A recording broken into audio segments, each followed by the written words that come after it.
बिस्मिल्लाहिर्रहमानिर्रहीम। अस्सलाम वालेकुम वीवर्स, कैसे हैं आप? ठीक हैं। ये प्लॉट है जी F3 barrier town phase 8 Rawalpindi. Block F3 का प्लॉट है 377 की सीरीज़ में, 277 की सीरीज़ में ये प्लॉट है जी। और लेवल प्लॉट है ग्राउंड के साथ। इस तरफ से भी स्ट्रीट इन और आउट है। इस तरफ से आप E4 वाली साइड और E3 वाली साइड से आप इन और आउट हो सकते हैं। अवामी विला 5 आ सकता है, अवामी विला 6 है।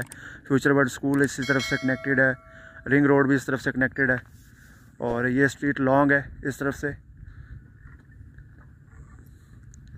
बहुत ही ज़बरदस्त लोकेशन का ये प्लॉट है जी F3 का, 10 मरले का। पोजीशन यूटिलिटी के चार्जेस पेड हैं। इस तरफ से भी इन और आउट है स्ट्रीट। और इस तरफ से आप को ये पानी वाली टंकी नज़र आ रही है। यहाँ पे मस्जिद, पार्क और कमर्शियल बनेगा। और बिल्कुल इसके नज़दीक तरीन वॉकिंग डिस्टेंस के ऊपर इसकी अप्रोच है। घर बनाने के लिए आइडियल जगह ये। और प्लॉट भी अच्छी लोकेशन का ये प्लॉट है जी। ये आपको सराउंडिंग व्यू भी दिखा दिया है। लास्ट में ये बताते चलें कि ये प्लॉट है जी इस 10 मरले का। इसके अंदर पोजीशन यूटिलिटी का चार्जेस पेड है। और इसकी प्राइस जो है वो 90 डिमांड करते हैं।